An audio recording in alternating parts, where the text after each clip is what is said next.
Welcome back to another episode of Unleashing the Future of Work, Guide Live, B2B Jam Session. Hope you're having a happy Monday wherever you're tuning in from. For example, tuning in from Oakland, which is incredibly sunny today in California. Thank goodness.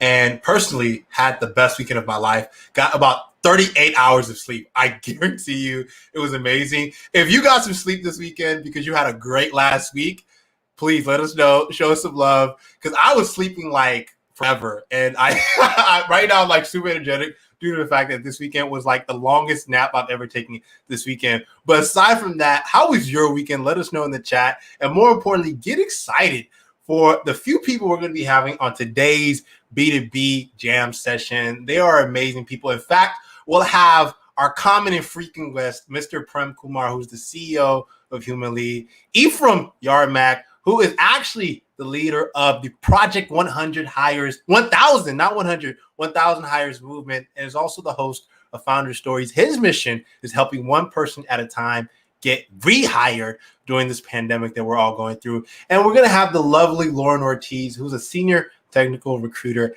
at Rallies. And she's going to be talking a little bit about, we're all going to be talking a little bit about candidate experience, what leaders can help to improve the candidate experience within their organizations, but also how candidates themselves can have hope in this current pandemic that we're going through, to understand how they can get jobs and, more importantly, have a great candidate experience for themselves, but also hold organizations accountable in providing a great candidate experience. And we're really excited to dive deep on this because there's been so much conversations around so many people getting laid off and having issues getting rehired during this pandemic, that it's incredibly timely for us to talk about this. And I'm excited to be talking to these two experts, including Prem, who is literally a maestro around this and has an organization that offers a great candidate experience for candidates. And we're really going to dive deep. But before we dive deep, we'd love for you to share your comments, share your notes, what you're excited to hear about in the comments before I bring them on. And also let us know, how much sleep did you get this weekend?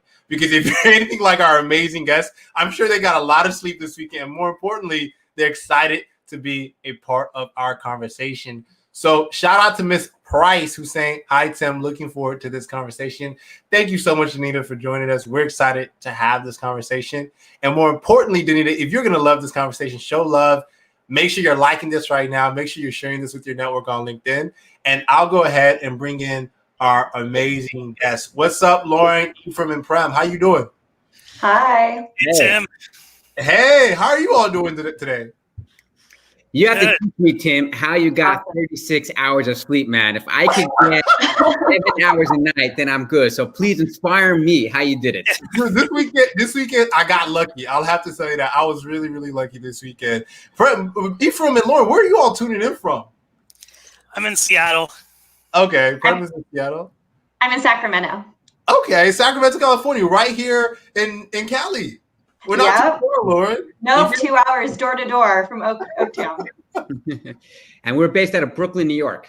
Wow. So we have a global, our guests are global and our audience is global, which is awesome. Want to show love to Tiffany Gold, who is saying, I'm excited to hear about how to get noticed and rehired instead of the countless rejections that she's had during this unprecedented time. Let's go ahead and get started there. Ephraim, I would love for you to, define, what does the ideal candidate experience look like from your perspective?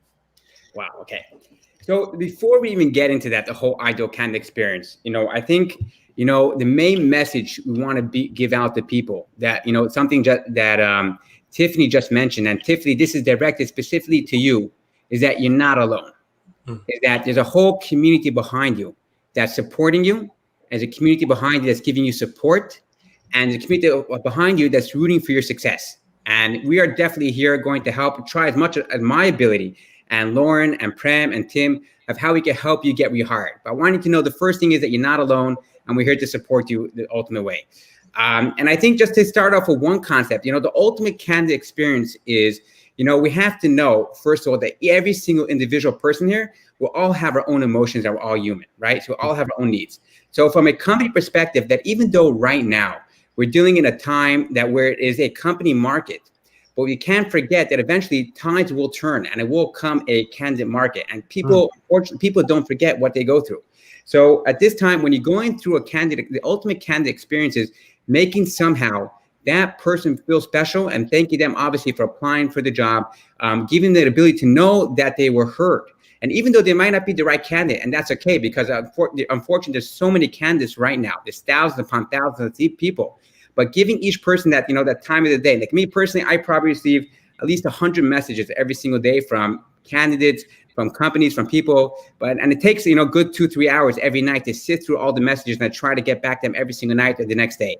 But from a recruiter perspective, I know it's very difficult. I've spoken to hundreds of recruiters already during this time, but to try to give that individualistic approach of connecting with every single individual person, because each person is special in their own unique way, and letting them know that. Love that. And it's so important, right? Because and with everything going on, what matters more even now is compassion, empathy, and being very transparent in terms of what your hiring process looks like, but also as a candidate realizing that, look, everyone's experience is going to be different. Not all organizations are awesome. And, eventually the tide will turn, it being a candidate market once again to a degree. Lauren, you do a lot of work as a recruiter. Why don't you talk a little bit about your background and talk to us a little bit about, what should candidates be kind of bracing themselves for as they continue to look for roles during this time? Yeah, that's a really great question. So a little bit about myself. I started recruiting about 5 years ago. I started off at a staffing firm. I didn't realize I was going to be a recruiter. It kind of just happened. And then here I am 5 years later. Decided to make the switch to a startup out here in Sacramento called SkySlope. Big shout out to them. Sacramento startup. It's it is the fastest growing startup in Sacramento. I was their second recruiter there. So I did a lot of the technical hiring, but then also handled the corporate side of the house. Then I switched over to AWS. So I was a recruiter at Amazon a little bit, supporting CloudWatch, RoboMaker, Kinesis.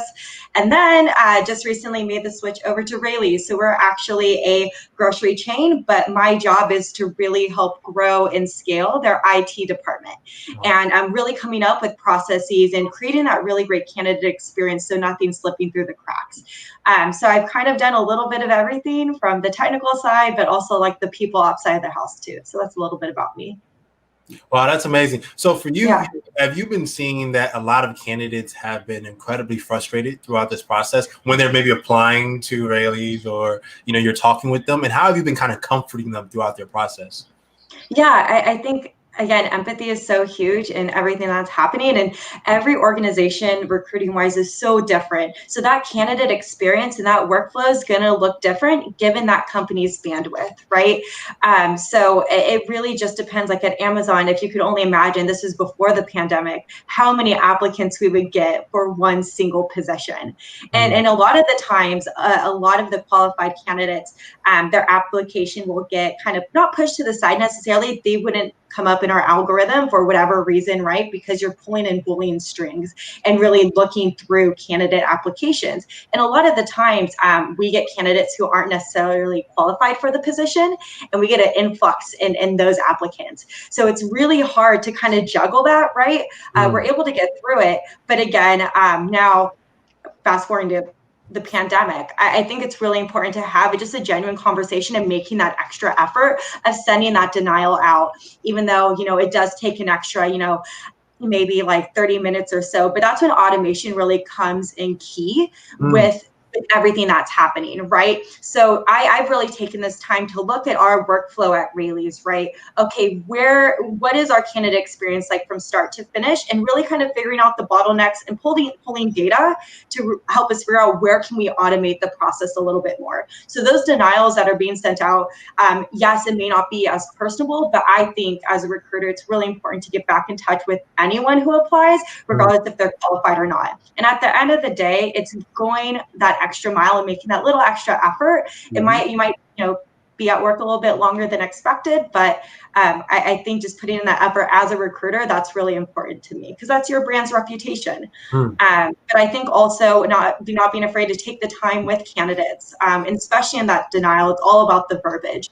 Especially, let's say, for example, someone interviews with me and unfortunately they're not a fit. I always make sure to say, hey, you weren't a fit. If you have a couple minutes, I'd love to give you feedback. So really putting it back on the candidate. So because my bandwidth, I just don't have time to give feedback to every single candidate that I interview. So I think it's all about the verbiage and the workflow. that's really what it comes down to. And That's then again, powerful.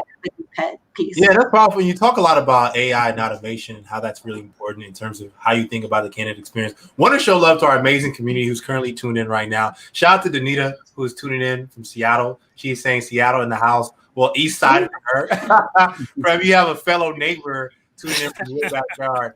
Austin, Texas. Kathy Foster. Thank you so much, Kathy. Appreciate you for tuning in. She's also feeling what Tiffany Gold has said, who is incredibly excited to be a part of this conversation. Tiffany is saying thank you for inspiring her from the start of this episode. She's already feeling your inspiring words. Also want to show love to Kathy once again, who's saying candidate experience right now is incredibly unpleasant, and she's excited for us to dive deep and talk about this. I also want to show love to Mr. Daniel Onyenobi, who's saying, hi, Tim. I'm so excited to be here. My weekend has been the most stressful ever in his entire life. So sorry to hear that, Daniel. He looks forward to hearing how to improve his presentation to recruiters. With that said, Prem, let's dive deep on that, right? So Daniel wants to know, how does he improve his presentation in terms of how he's showing up to recruiters who are interested in hiring him as a candidate? What are your thoughts on that as a CEO of one of the hottest SaaS startups in the world right now? Yeah, well, I think it's kind of a two-sided thing. So I'll start on the employer side. And I think similar to what was said earlier, I think employers need to lead with empathy. It takes a village to hire a candidate. And so it's not just the experience you have with the recruiter. It's what happens when you meet with the hiring manager after that. It's, who's the first person you see at the company is in the in-person scenario when you are going into an in-person interview. So I think having a holistic approach starting from an employer side around how you lead with empathy. And I'll answer the question as well, but I do think it's a two-sided thing. It's not all on the candidates. It's not all on the hiring team. I think similarly to, what you kind of see when you're making a sales pitch is, I think, just being as targeted as possible, using personalization, being authentic, not being afraid to bug the recruiter if you haven't heard back, trying to bring your whole self. So maybe it's not just a traditional resume. Maybe you come up with a really super targeted cover letter. And there's also a lot of different, I think, forums and ways in which you can engage with recruiters now versus just the application. So through social media, through LinkedIn. And then generally going back to the other side of the house on the employer side, it always reminds me of like sales and marketing tools, where I think the sales and marketing tools have existed to allow salespeople to engage at scale. Like right now on the recruiting side, only 20% of candidates ever make it to a human. If 20% of sales leads, only 20% made it through, you'd be losing tons of money. And I think right now employers are spending time and money to attract candidates to apply. So they should be now using some of these tools, and they're starting to emerge. But yeah, on the candidate side, I would really maybe talk to someone who's a recruiter or in sales and kind of ask them. But I'd be curious to hear Lauren's opinion as well, since he has a lot more experience in working directly with candidates in terms of what they can do to stand out. What are your thoughts on it, Lauren? Yeah, and then Kathy, I saw your comment here really fast. You had 4 interviews and not heard anything for 5 weeks, and the recruiter's not responding.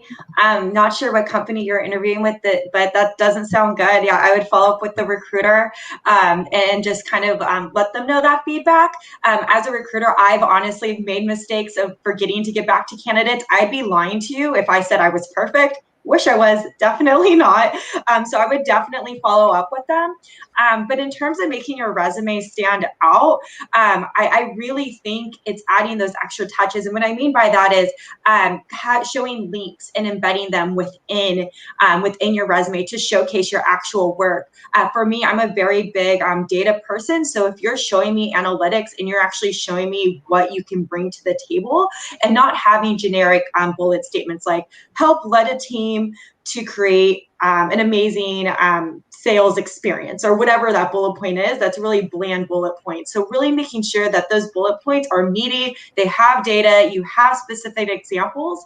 A trick that I've actually started doing is embedding a bit.ly link into my LinkedIn profile on my resume. So I don't know if I'm sure some of you guys are familiar with bit.ly, but it's a link tracking application. So you could see how many times someone has clicked on your LinkedIn profile link. And as a candidate, I, again, very big on, you have to look at the data a little bit and figure out, okay, how many places am I applying? Is my LinkedIn profile getting clicked on? And bit.ly is a great way to do that. So you're actually seeing if your resume is actually getting looked at. But main bullet points, I would say, make your resume stand out by really showcasing your work. Don't keep your bullet points generic. Use that data and really keep track of your own personal metrics, right? How many applicants am I getting, or applications am I getting out in a day? How many am I hearing back from? Then that way you could really start figuring out your plan of attack. Hopefully that made sense, but yeah, bit.ly is my best friend. I use it for literally everything, so I could see who's been clicking on what. So yeah. I mean, Lauren, first of all, I want to know, whenever you're ready to leave rallies, I want to hire you. That's the first thing. So whenever we need more good recruiters like you. On such an amazing point. And I think one of the amazing points we're all discussing about is, showing how, being human. And also having that individual approach that there's an individual person that took the time to submit the resume, to go through the whole entire process. And one of the things you touched on, I like the fact that in the resume process, it's not just showing generic type of things, but showing, exactly what you did. I think also another thing to add, which I think a lot of employers miss out on, and this is essentially my goal, one of the goals of 1,000 hires, is to change the resume fact that really showing who a person is from their value standpoint. What are their values? What are their belief systems? Who are they as an individual person? Something that, we really miss out on currently right now in the whole entire candidate experience, where it's more about, dollars and cents over here, because this person actually do the job. And obviously they have to do the job, otherwise it doesn't make any sense. But from the fact of approaching from an empathetic standpoint, showing what are their values, who are they to believe in, and having that as as a new resume to a certain degree, making sure that matches up together with the organization and your potential teammates is something else to take into account and all that. Yeah. Let me ask you, because you started an amazing movement, Ephraim, around 1000hires.com. By the way, I want to make it public right now. The goal is 30,000 people. Wow, 30,000 people. Tell us a little bit about what inspired this movement and what's been the progress so far. Sure. So, I think as human beings, we connect through stories. We connect through stories, and we connect through shared experiences. So I'm going to take the quick moment to share a quick story of how this whole project got inspired. And there's two stories that I specifically link our mission towards. So there's a famous story of the starfish. I'm not sure if you heard about the story of the starfish. The story of the starfish is that there's an old man, a grandfather, and a grandson walking on the ocean front. And the grandson, they come across the ocean and they see on the shore, there's thousands upon thousands of starfish. And the grandson sees the grandfather go ahead and picks up one starfish and throws it back into the sea. So the grandson asks the grandfather, "What are you doing? Why are you picking up one starfish? It's not going to make any difference. Can't you see there's thousands of starfish here and you can't do anything about it?" So the grandfather turns to the grandson and says, "Listen, I can't help thousands of people, but I can help that one individual starfish. Take it, put it back into the water. That one I can help." And that's what 1,000 hires is all about. It's a sense of inspiring every single individual person, one person at a time. We could think we live in a world that has 6 billion people, even more than that. And a person could think, who am I? I'm a small little person like myself. I'm a small person in Brooklyn. How can I affect 6 million people and make a positive change in this world? So the best thing we could do about it is that I can't affect 6 billion people, but I can affect one person. And that one person could go ahead and affect another person. And that one person could go ahead and affect another person. So that way we're creating a whole positive network of change that we could eventually affect 6 billion people. And the second story I'd like to bring out about 1,000 hires is that, back in the olden days in Russia, they didn't have street lamps. So what they had was lamps with fire all around the streets. And you used to have a person go every single night with a massive torch and a fire on top to go light all the lamps. And this person was called a lamplighter. He would go and light every single lamp. And I believe, and I truly believe that every single individual person has a fire within them, a fire that's waiting to be ignited, a fire that's waiting to be inspired. And, combined, and that's what we do. When we interact with every single individual interview, every single person that we interact with, there's hundreds by now, we go ahead and we're lighting the fire within them. So we're igniting the torch within them to go and help them get their job. Now, our belief is that when you give someone a job, you're not just giving them a job, because before someone gets a job, when they don't have a job, they're low self-confidence, which doesn't just affect them, affects their family, affects their friends, affects their surroundings. So all of a sudden, there's a whole negative impact around them. What we're doing is when we go ahead and touch one person, individual's life, and help them get a job, we're affecting change in them, we're affecting change in their family, we're affecting change in their friends and their social circles, that they could go ahead and be an inspiration to the people that come around them. So we're making them leaders. And that's what 1,000 Hire is all about. Inspiring and making leaders with every single individual person we touch, that they could go ahead and inspire someone else. And that's what we're trying to do. We're trying to accomplish that. We've done hundreds of people. Thank God, a tremendous amount of people got jobs. Obviously not enough. We're trying much more every single day.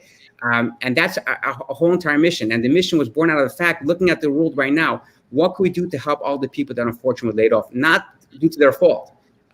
And that's our mission. That's what we're trying to do.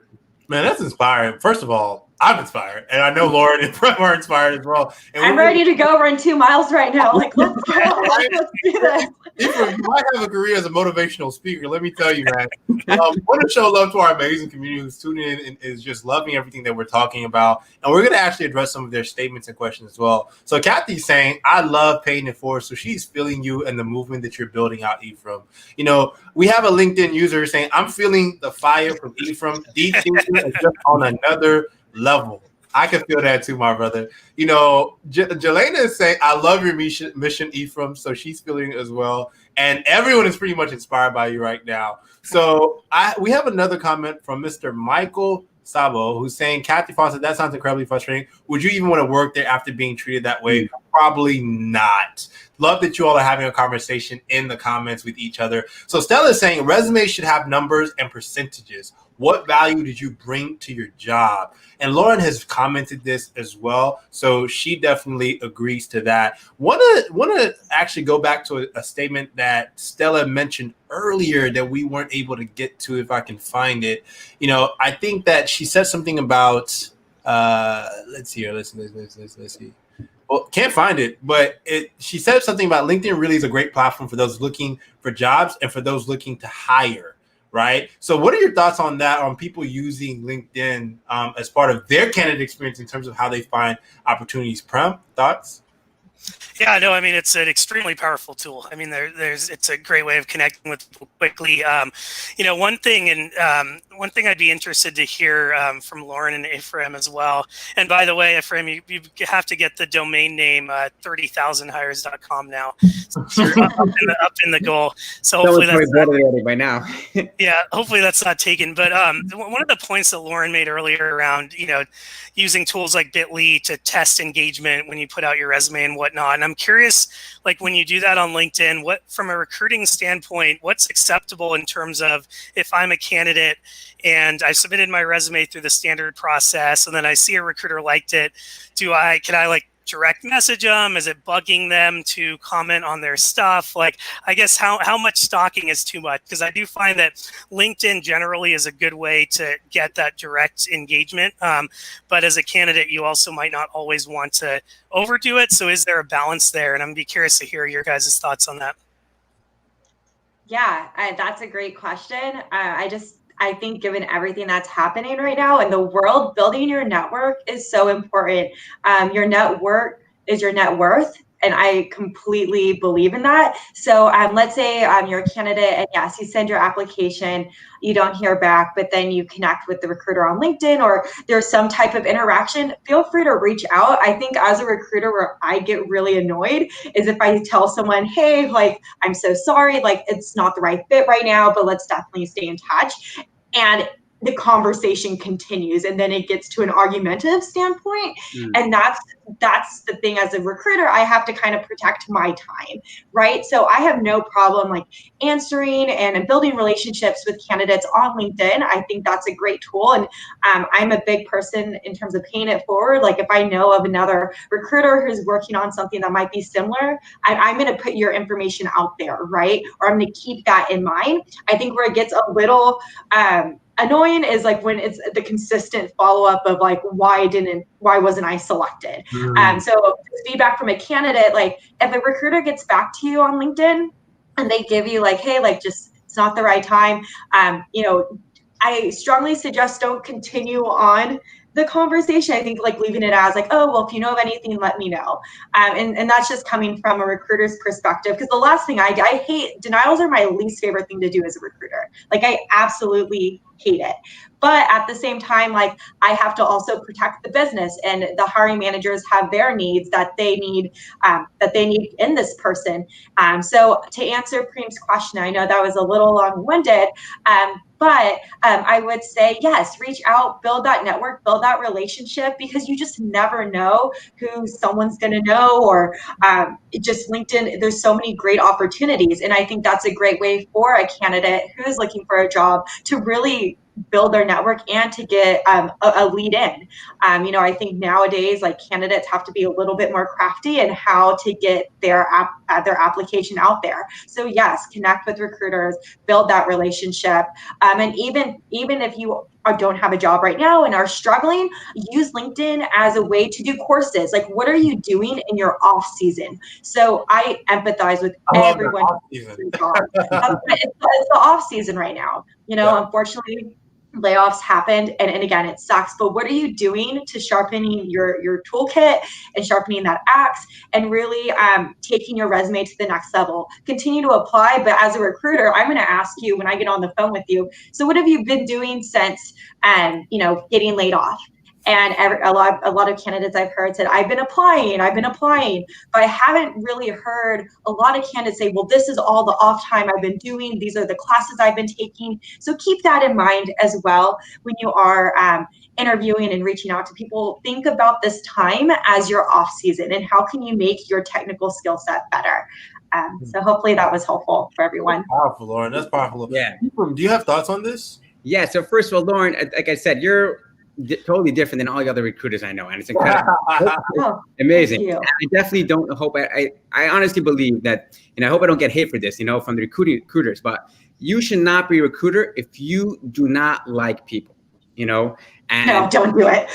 Just don't do it. And a lot of times, unfortunately, is able to see now like the difference between who's doing it just because they need to do a job and who's doing it because they actually want to make an impact in someone else's life and helping them find the right job. And that people have to really think about that and be able to see now of everything you mentioned. I think what you mentioned now is perfect, and I think obviously from a candidate standpoint, I see a tremendous amount of people taking that initiative and learning new courses and doing new things in order to up their own personal skill.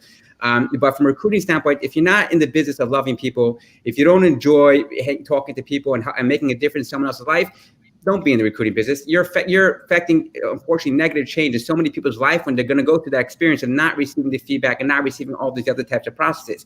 So make sure if you're in the recruiting business, you absolutely love people. The second point you mentioned, I thought was very, very, really good. One second, just skip my mind. It'll come to me in a second. I forgot. But okay. It wasn't that good then. No, I'm just kidding. We said like this, a lot of times, in recruiters, I think recruiters also implement this, is that when it comes down to the situation of two different candidates, and you mentioned you do it, is that you have one or two candidates, which usually ends up in every single situation. You choose one over the other, that's life. But you should, if that second one that was already vetted, it's really meets all the criteria, there's no reason why not. You should take that candidate and already recommend him to either another department within your company or to another recruiter or another company saying, hey, here's a vetted candidate. He meets all our requirements. Unfortunately, we weren't able to choose them, but I highly recommend you go ahead and see if you're able to work with them. And that's something I haven't seen a lot of people do that. I'm sure people do, but I have not seen enough of it. That's for sure. Yeah, I think it's really all about the company, right? And how many recs they have open and what roles are transferable. And I think just last point is the internal team has to really have a concrete grading rubric in order to give that specific feedback. And that's what it comes with the candidate experience. It's not just with the recruiter, it's not just with the candidate, it's also with the hiring team and how we're building out rubrics of grading out these technical candidates or even non-technical candidates, and really having concrete data of why we did not move forward and what other departments can they potentially work in down the road. I know for myself, I have a pipeline of people of IT folks who I passed on, but I know they would be great fits once we have, another senior staff SRE position available. But I think it really comes down to the internal process and how we're grading our candidates.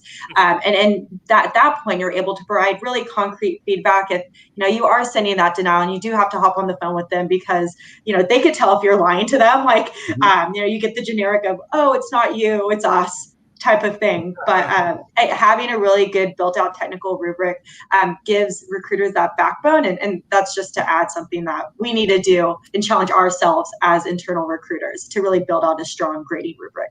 That's powerful. So I want to show love to our amazing community. Tiffany, she has a huge statement and a point of conversation for us all is, do videos to recruiters showcasing your skills get to recruiters? How do you recommend sending a video message? If so, what's the best software to do that? I'm going to say 1000hires.com. That's a quick plug. 1000hires.com, Tiffany. Check it out. Some people do use video as a way to, get into the pipeline, and don't think that's a bad idea. And my personal take is that even using video or maybe creating video content on LinkedIn, maybe bite-sized video, 90 seconds, 60 seconds to say, hey, my name is so-and-so, these are my skills, that could maybe trend. And you can maybe tag your favorite recruiters in the comment. And that's an easy way for you to gain that visibility. And that's just a quick tip. But I think, using a YouTube video, creating video on LinkedIn, or just sharing it in terms of in a recruiter's DMs, I don't think that's a bad idea at all. And I think video is starting to become a huge norm in recruiting as well. I want to show love to Danita, who's saying, recommend being strategic about your search end to end. So be intentional about the company, the industry you want to work in, and all of that. So Daniel's asking you, Ephraim, you're so cool. Are you bringing the movement to Africa? So first of all, Daniel, I'm just a regular old, young boy in Brooklyn. That's it. Trying to make his difference in the world. Yes, we are actually live we've done interviews in almost not every country, but everywhere from Germany, Switzerland, London, Dubai, Israel, Saudi Arabia, Spain, Argentina, Colombia, Mexico, Australia, almost not every state in the US yet, but we are global, and we do interviews in your native language if you're looking for jobs in those countries too. But just to touch upon your point, Tim, you mentioned before about videos, we are seeing a lot of people, after they do their video on 1000 Hires, are taking their video link and sending it to recruiters. We've seen it a lot. I have personally received messages directly from recruiters from companies like Airbnb, Facebook, few other bigger companies, Uber, saying, hey, we saw 1000 Hires. We actually received videos from your people that have done it, and we really enjoy it. So we definitely know it's a trend that's working, and we're actually working on something in order to make it a bigger thing for people to stand out, because we're all about the candidate experience. How could you create more awareness around the candidate itself, But our table, when we have a discussion about what decision we're type of making, we have an extra seat at the table for the candidate. That is a candidate seat, and that's what are we going to do for them? And that's actually one of the bigger trends we're seeing a lot about right now. Love that, Ephraim. So I want to show love to my co-founder, Taban Cosmos, who's saying he's enjoying listening to us all. He's saying long time ago, about 7 years ago for him, he applied for an internship at Microsoft, and he never got a call back, sadly. He applied more than 30 times, 30x, y'all, 30 times for jobs and internships, so that he knew he was overqualified for. He wished people like you all existed a long time ago, and he's happy to be a part of your movement, Ephraim, as well as yours, Lauren and Prem. Shout out to Taban, who's tuning in. Danita is also saying she recommends creating content around what your specialties are. Have a group Zoom calls, post about it, do articles. Someone said earlier, tell your story through your content via LinkedIn.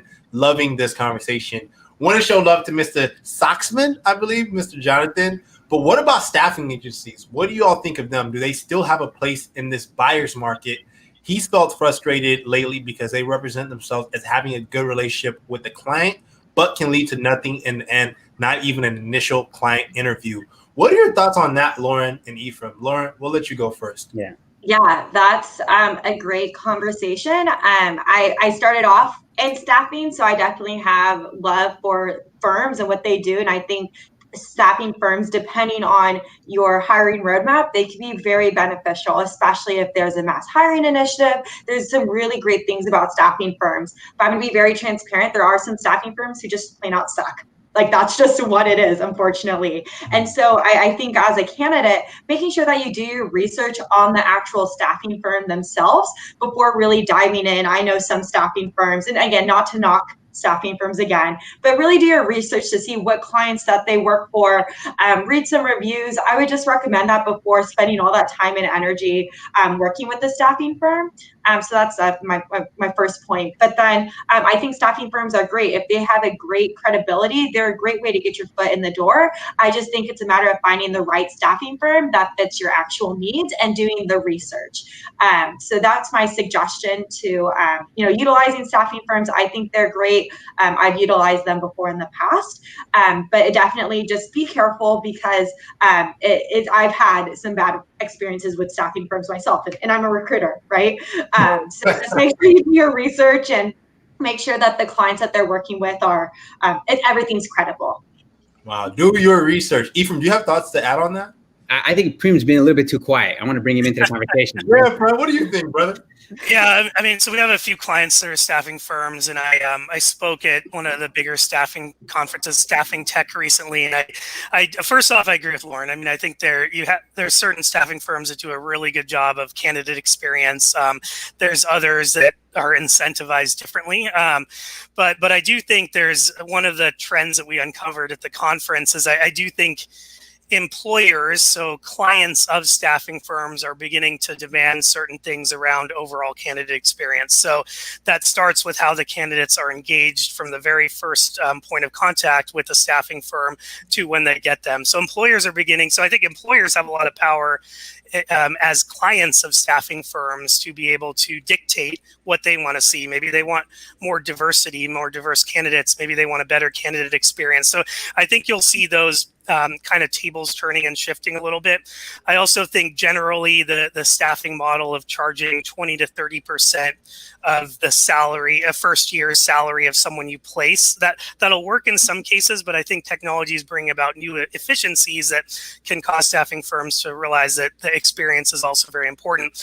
And then one last thing I'll add is if I was talking about kind of those silver medalist candidates and bronze medalist candidates. Like one really important thing I think is, right now, the average job in the U.S. generally gets about 150 to 200 resumes.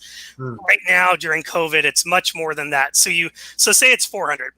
You have literally 400 opportunities to create a brand advocate, a brand ambassador. If you're a B2C company, maybe someone that will buy your product. So I think not just focusing on the one person that got hired, but creating a good experience for all, and then keeping the silver medalists engaged. So if one person gets a job, how do you kind of keep in touch on a regular basis with these folks? Virgin Media did a study, which I mentioned a couple times, where they say they're losing about $6 million a year because candidates that have a negative experience will go to a competitor.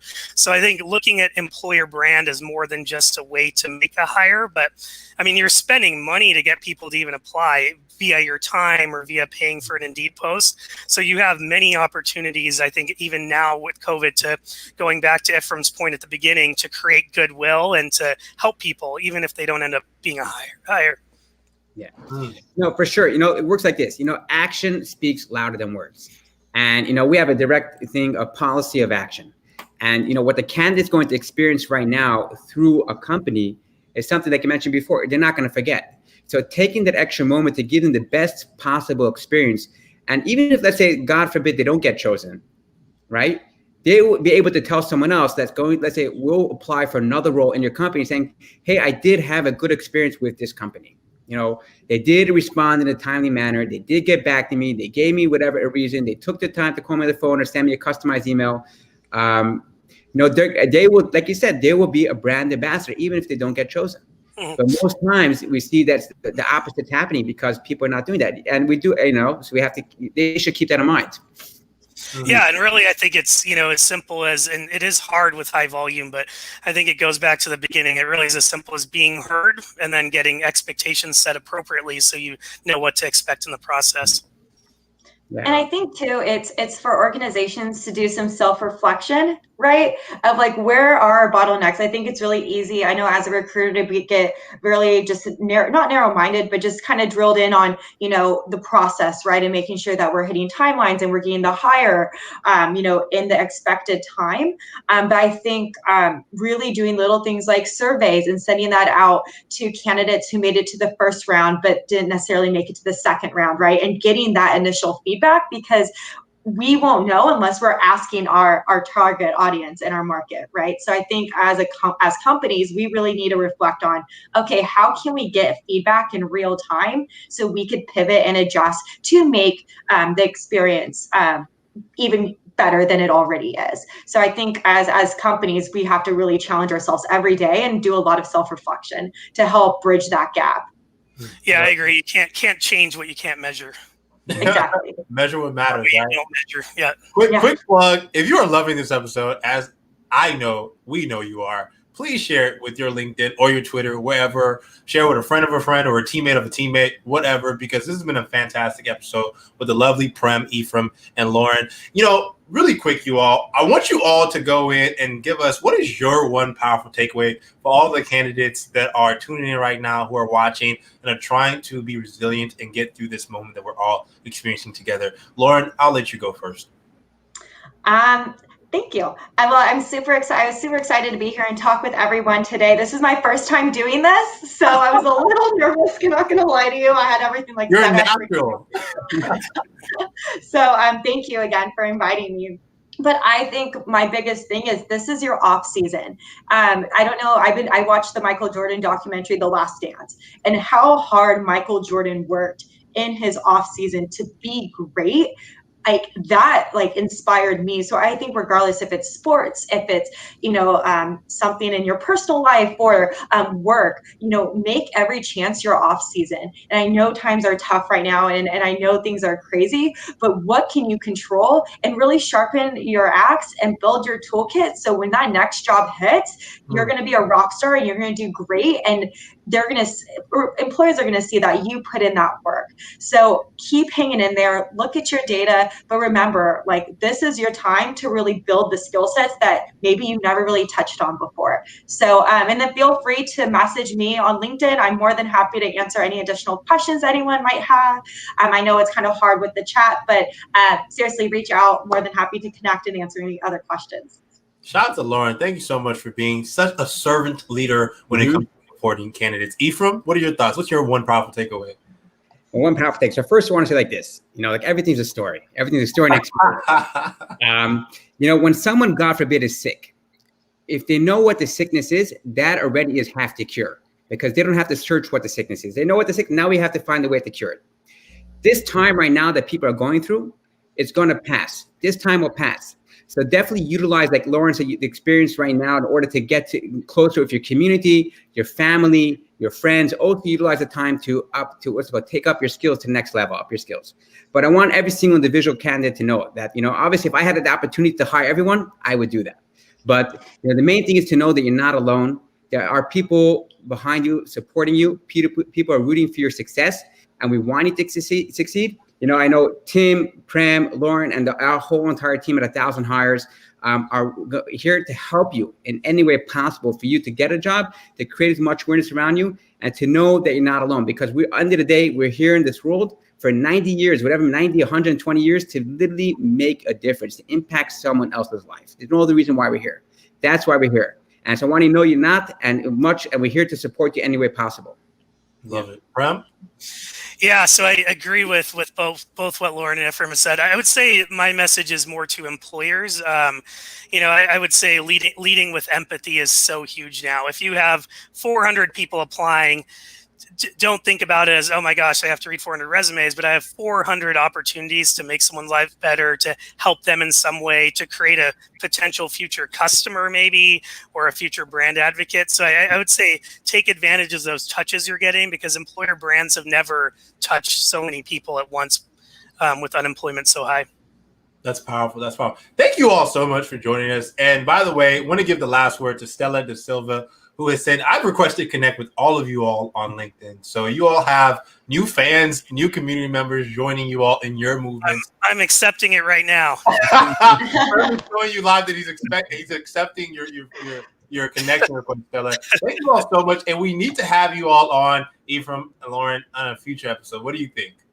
I'm down. Sign me up. Let's do it. We're gonna make it. I love it. Once again, I want to mention that this live podcast episode, was in partnership with our amazing partners, Humanly.io. Shout out to Humanly.io. If you haven't checked out their amazing solution that completely helps you rethink candidate experience, make sure you go check it out. And once again, please join the 1,000 Hires movement, and please follow the amazing Lauren Ortiz on LinkedIn and check out what she's doing and all of the amazing tidbits she's sharing with candidates to help them improve their candidate experience and find jobs for themselves. Lauren, Ephraim, Prem, thank y'all so much. We need to have you all back. What do you think? Yeah?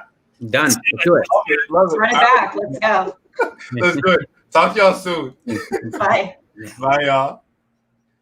And that has been another amazing episode of God Live B2B Jam Session with Ephraim, Prem, and the amazing Lauren Ortiz. Please check them out in the movements that they're leading. And once again, if you want to be a part of guideapp.co and the movement that we're leading, our platform is your platform. Check out guideapp.co. The beta is going phenomenal. We're enlisting amazing creators every single day. But more importantly, we're enlisting people who are leading their respective movements and who are really excited to be a part of our movement and to be joining them in their movement that they're leading with their communities. It's been amazing what we've been seeing, and we're iterating on the product every single week. So if you want to check out and have early access to Guide, check out guideapp.co. And once again, thank you so much for tuning in. Jonathan, Tiffany, Jelena, Hughes, Mr. Boucher, Stella. Who else? I think I am missing Danita. Thank you all so much for tuning into this episode. If you love this episode, please share with your network. There was a lot of tidbits and takeaways on how do you improve the candidate experience, whether you're an organization, but also if you're an employee and you're looking for an opportunity during this time, there's a lot of tips and takeaways that you can apply to make sure that you're positioning yourself to get that job. So please share this episode with a friend of a friend who might be going through some issues or is struggling to find an opportunity during this time. With that said, thank y'all so much for tuning in. Once again, join our movement. Our platform is your platform. And please check out guideapp.co and sign up for early access. All right, y'all. As always, see you tomorrow. And if you're in Oakland, shout out to Oakland. You're in the backyard. Let us know what you're doing in Oakland. And please tune in tomorrow for another episode of God Live B2B Jam Session. As always, y'all, peace, love, and abundance. Talk soon.